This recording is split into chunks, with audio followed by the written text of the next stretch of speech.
በጣም ቆንጆና በጣም አሪፍ የሆነ ዛሬ የሮቢያኒ አሰራር በሩዝ አብረን እንስራ። በጣም ነው የሚጣፍጠው። እዚህ ጋር የሚያስፈልገን ሽንኩርት ነው።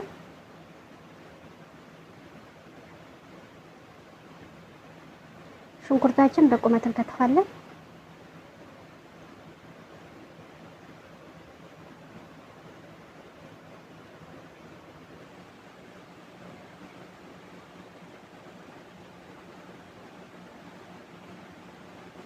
ከዛ ደስታችን ጥረት ዘይት የምትጠቀሙት አለ ዘይት ጨምራላችሁ። ከዛ ዝብዴ ወይም ሰመን፣ ከዛ ሽንኩርት፣ ከዛ ጫው፣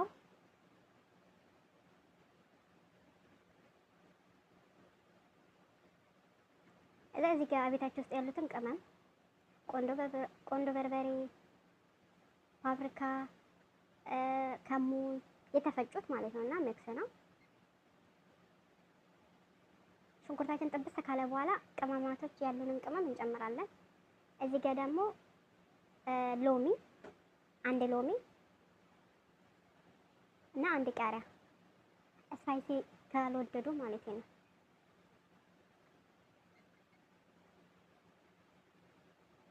እዚህ ጋር ደግሞ ነጭ ሽንኩርት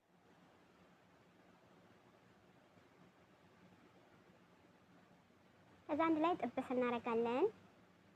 ሽንኩርታችን በዚህ በምታዩት መልኩ ከበሰለልን በኋላ እናወጣለን። ሙሉ ሳይሆን ግማሹን ታወጡታላችሁ።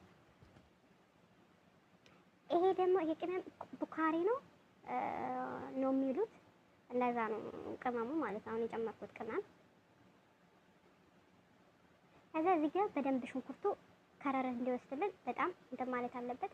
ይሄ በምታዩት መልኩ ማለት ነው ስል እናደርገዋለን።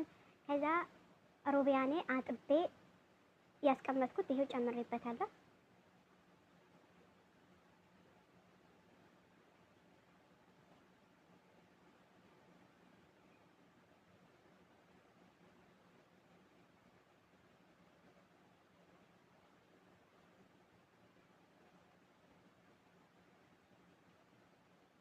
ከዛ እዚህ ጋር ሩዙን አጥቤ አስቀምጬዋለሁ።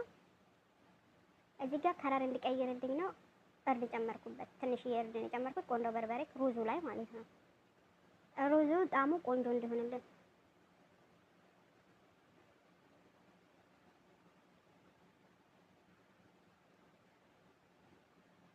ከዛ በምታዩት መልኩ ውሃ ትጨምሩበታላችሁ። ውሃችሁ ከተከተከላችሁ በኋላ ቅድም ያዘጋጀውን ሩዝ እንጨምርበታለን።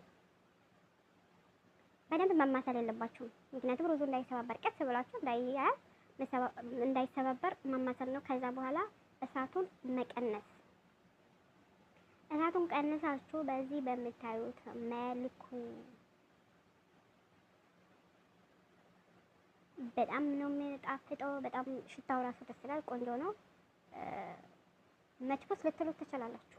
የሮቢያኔ መችቦስ የፈለጋችሁት ስም አውጡለት እና በጣም ቆንጆ ነው። ብላፌ